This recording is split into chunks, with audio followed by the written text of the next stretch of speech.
रक्षाबंधन की कहानी। किसी नगर में एक साहूकार के 3 बेटे 3 बहुएं रहते थे। साहूकार की सबसे छोटी बहू बहुत सुशील और संस्कारी थी। साथ ही वो भगवान श्री कृष्ण की अनन्य भक्त थी। सावन के महीने में साहूकार की दोनों बहुएं रक्षाबंधन के त्योहार पर अपने अपने घर जाने की तैयारी करने लगी। सुबह जल्दी उठकर घर का सारा काम करने लगी तो छोटी बहू ने पूछा, क्या बात है दीदी, आज इतनी जल्दी जल्दी काम क्यों कर रही हो? तो उसकी जेठानियां बोली, कल रक्षाबंधन का त्योहार है, हम सभी को अपने अपने भाई के राखी बांधने अपने पीहर जाना है। तेरा तो कोई भी नहीं है, तू क्या जाने रक्षाबंधन के त्योहार का महत्व, भाई बहन के रिश्ते का महत्व।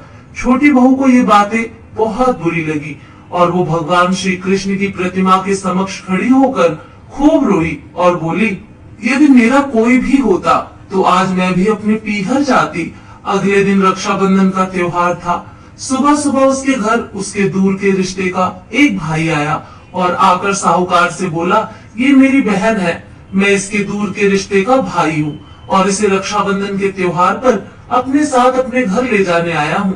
तब साहूकार का बेटा बोला, लेकिन इसका तो कोई भाई नहीं है, तुम कौन हो? उसके समझाने पर साहूकार और उसका बेटा मान गया और छोटी बहू को उसके साथ भेजने को तैयार हो गए।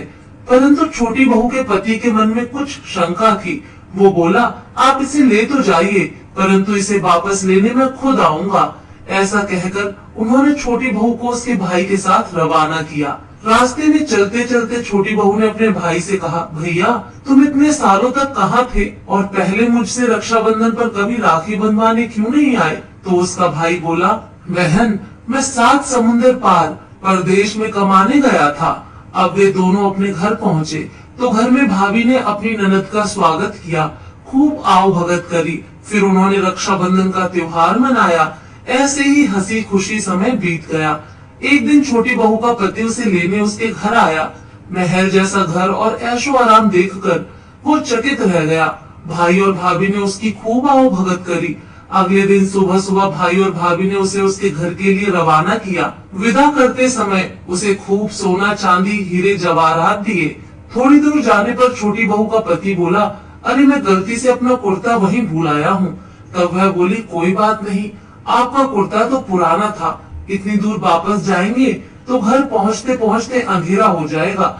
लेकिन उसका पति बोला, नहीं, मैं वापस जाकर अपना कुर्ता ले ही आता हूँ। ऐसा कहकर वे दोनों उसके भाई के घर के लिए वापस रवाना हुए। जैसे ही भाई के घर के पास पहुँचे तो वहाँ उन्होंने देखा भाई के महलनुमा घर की जगह एक पीपल का बड़ा सा पेड़ है और उस पेड़ पर छोटी बहू के पति का कुर्ता टंगा है।